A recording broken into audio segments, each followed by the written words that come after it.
from you.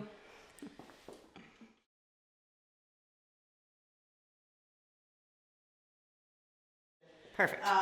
Okay, so let us start. The first time I masturbated, I might have been a late bloomer, but I was maybe 16, maybe as old as 17. And I was reading a kind of spicy, a novel with some spicy bits. And started to feel funny downstairs and didn't really know what I was doing. This is all before the internet, and here I was in, Bible Belt, Texas, and that wasn't a thing that you learned.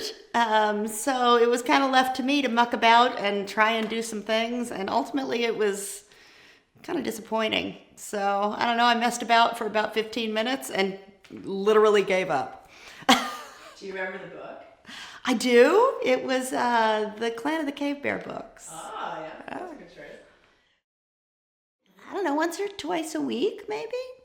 I'm very lucky in that my husband loves to watch me masturbate, and so that's a thing that we will do instead of, while a television show is on commercial.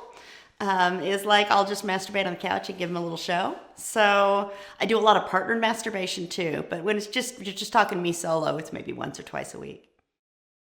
I put on my lab coat and my glasses with the tape in the middle, and I say to myself, I'm gonna go masturbate. No, but seriously, I don't know why that word stuck for me, but that's generally what I call it. If I'm going to use some sort of euphemism, I use jacking off.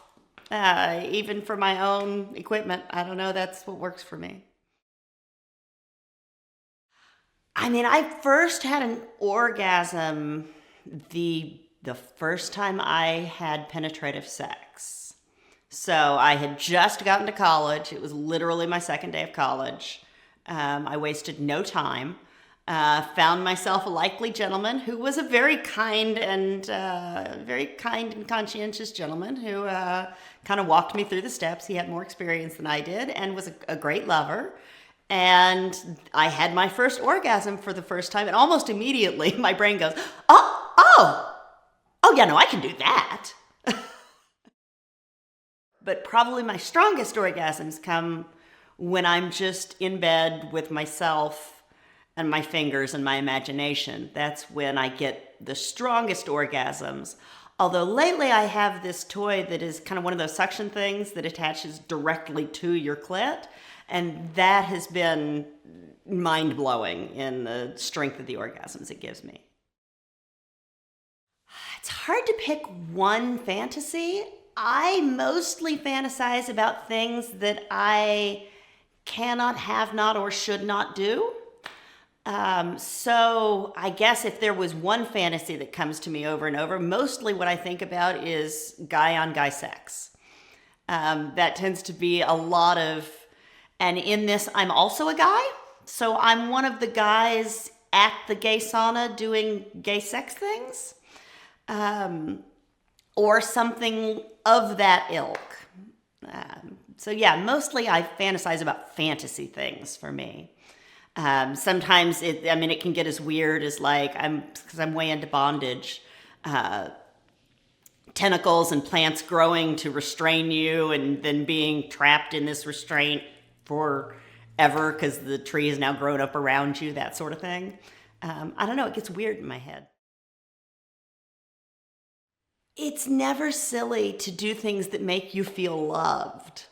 But masturbating and being accepting of the sensations that are coming through my body and the pleasure that I'm giving myself, that's just as much self-love as anything else. And feeling guilty about making yourself feel good, if you're not, disregarding other obligations that you're having or something like that, if it's not dysfunctional, self-love is a beautiful thing. And, find your time and your place and fucking go for it. I would absolutely be willing to, for sure. Awesome. Thank you so much. Oh, my pleasure. Okay.